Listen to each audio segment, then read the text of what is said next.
Marty's got his back to the wall in a cell. About 15 guards come in. He's not attacking anyone or doing anything.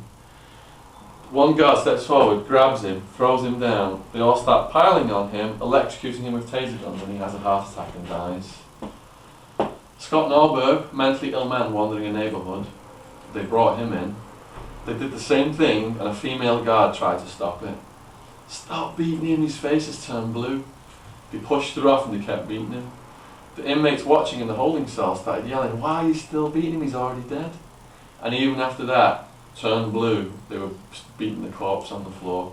They kept going on it. Brian Crenshaw, partially blind shoplifter, failed to produce his ID for the evening meal, the Red Death. The guards pulverised him, broke his ribs, severe internal injuries, went into a coma, and he died over a month later. Now, family members of the victims of the guards do have a recourse. They can go to federal court and sue the jail, because there's different branches of law in America. There's Arizona state law, which the jail and the sheriff are running under, but there's federal law as well. So they were sued, and they were awarded, they sued and they had to pay out millions in compensation to the family members of the victims of the guards. The guards found responsible in federal court for murdering the prisoners. The guy running the jail, Sheriff Joe Arpaio, promoted some of them and gave them pay rises.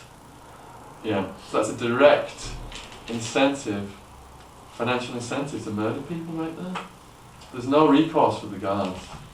There's no punishment for them. They're immune. You know, the taxpayers pay out these settlements. It doesn't come out of their pockets. And they get job promotions. So there's no disincentive to not murder prisoners at all. There's actually an incentive to murder them. Yeah. So the guard violence is a big factor as well. You know, seeing gang members leave people looking for dead was scary enough. But seeing guards do things to people when they're supposed to be protecting you, it just adds a whole new dimension to it of scariness. Okay, next question. The CCTV camera videos that you've got, how have you got them? Because the family members, when they sued the jail did not want to release the CCTV, but the federal court judge ordered them to release those videos for the court case. Yeah, and that's how I ended up getting those videos. Yeah. Okay, next question. Did you ever have your privileges taken away by other people's violent acts, but you got caught up in their mess without actually having done anything? Yes. You're familiar with the Nazi principle whereby if someone escapes or if someone does something wrong, we're going to shoot you, 10 of you dead. That's what the Nazis said to their prisoners, something like that. It's collective punishment. If one prisoner does something, we're going to punish everybody. So, I'll give you an example. One day I was sat in my cell and I saw this guy with cloth wrapped around his head run past my cell door with a foot-long shank. So I go to the window and I look out, and he's running around the yard, and the guards are on the other side of the fence, trying to pepper spray him and stuff, and then this other team of guards comes with shotguns and they're aiming at him. And this is going on for 2 hours until the guys with the shotguns come. They're going to kill him, and then he finally drops the knife. But because of that, the whole prison was locked down for 3 or 4 days. The guards come in, they grab all of your property, just throw it on the floor, searching through everything, rip all the pictures of your family off your bunk and off the wall, just trample on them. And they punish everyone. And to make it worse, another shank, as they were doing the searches, another shank was found in a mattress. So that just increased the lockdown and increased the level of punishments. So yeah, that's the philosophy is if anyone acts up, we're going to punish everybody. At the prison, after I was sentenced, the prison I was got to in Buckeye, Arizona, they just had the longest hostage crisis situation in US prison history. 2 lifers that took control of the gun tower, took a male and female guard hostage, repeatedly raped the female, and it lasted for 20-something days. And while that was going on, the army was sent in and everything, and the prisoners didn't even get food. The rest of the prisoners didn't even get fed for like, I think over a week or so. Barely got fed. Yeah, so stuff like that. Because security overrides everything. If a prisoner causes a security issue, that overrides all the privileges that the prisoners have got. And the prison wants to show who's in charge. They want to show who's boss. And they will do that by having the guards come in and bully the prisoners and throw all this stuff around. And you can't get your visits. And of course, as well, that stops the drug business. That really upsets the gangs and all the junkies. Yeah. Okay, next. Shaun? Yeah. Okay.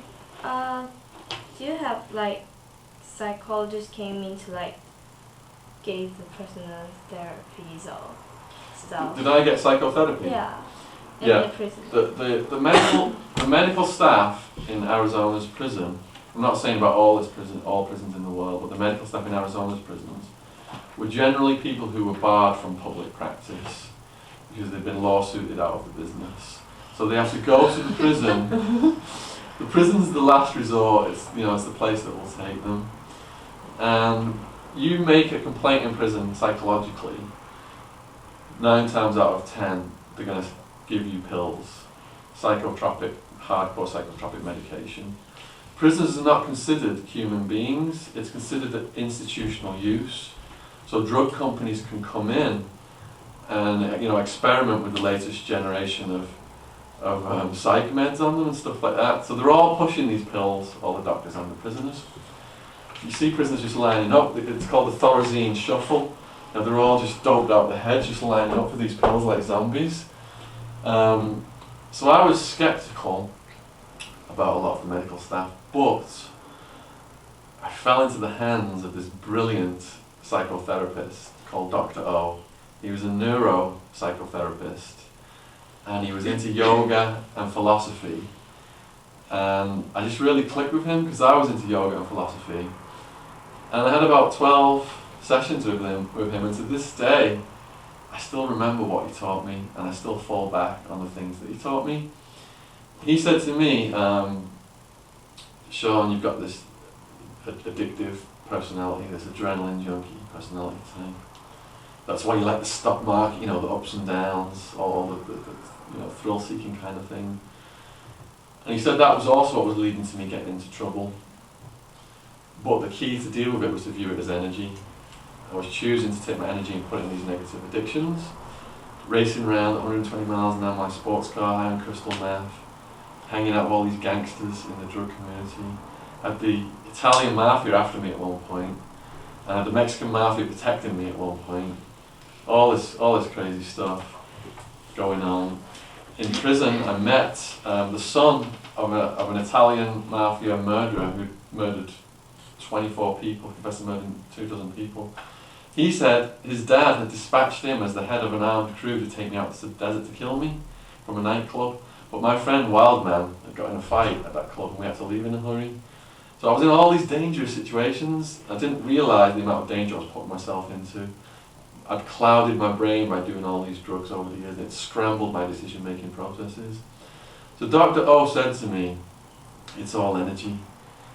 You've got to channel it into your positive things that you like. And you knew I like writing, you knew I like reading. And to this day, I was driving down here today, I was listening to Kane FM. You guys familiar with it? It's a dance music station out of Guildford. Plays a lot of rave music, it's quite a cool station actually.